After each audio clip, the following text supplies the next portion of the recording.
Hi there, Andrew Roberts. Have you ever failed, or did you fail your driver's licence?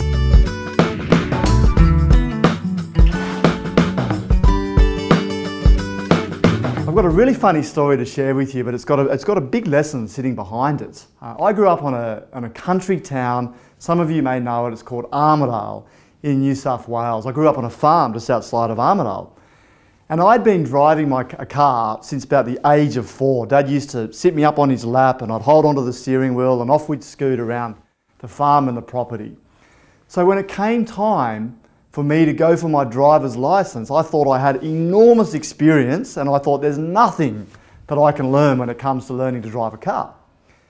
So off I went with all the confidence under the world for my first attempt at getting my driver's licence. And I was full of confidence, full of excitement, couldn't wait to take my mates on a trip around the local town of Armidale.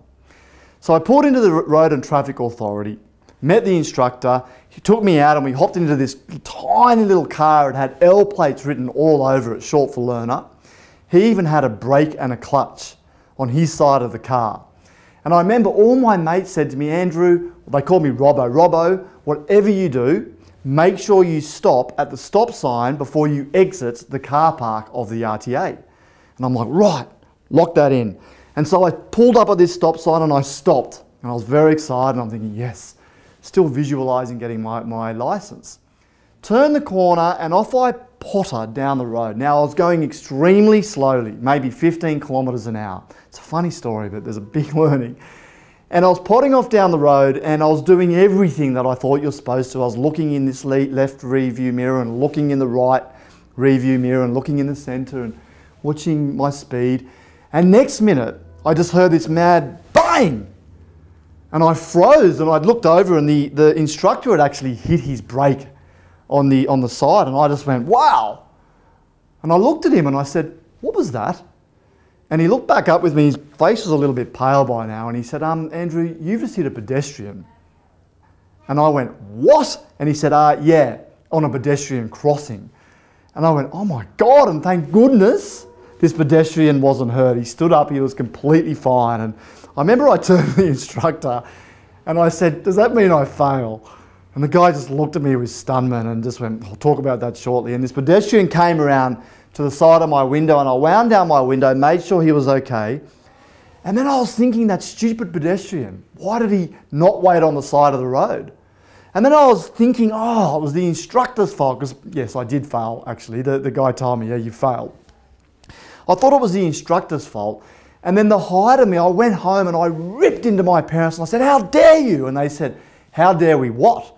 And I said, you've never told me about looking out for pedestrians on pedestrian crossings. And they're like, what do you mean? And I said, well, you've told me about sheep, cows and gates, fences. You've never mentioned pedestrians. So it was all their fault. So to cut a long story short, I was blaming everyone else. In fact, I went on to fail 4 more times after this. I know, I hate to even admit this. I just can't begin to explain all the learnings I got from and all the failings I got. And here's what started to happen though.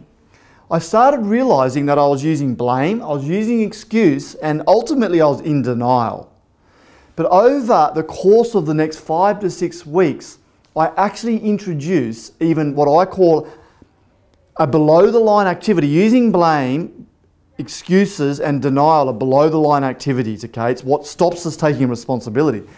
The thing that I started introducing though was this area called shame, okay? And shame is this thing that I wanted to talk about today. Shame's the thing that we use when we're not getting results, and shame's when we start saying to ourselves, gosh, I'm an idiot. Gosh, I'm hopeless. Gosh, I'm a fool. Gosh, I'm not good enough. Gosh, I'm not worthy. Gosh, I'm not right for this.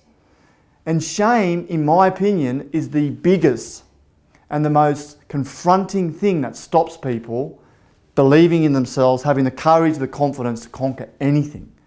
And we want to eliminate it regardless of what we do. If we do something completely stupid, who cares? A great mentor of mine, Marshall Thurber, he said it, Andrew, you're either on the winning team or you're on the learning team. Okay, you're either on the winning team or the learning team, never the losing team. So I just want to pinpoint, really focus, see if you can do it.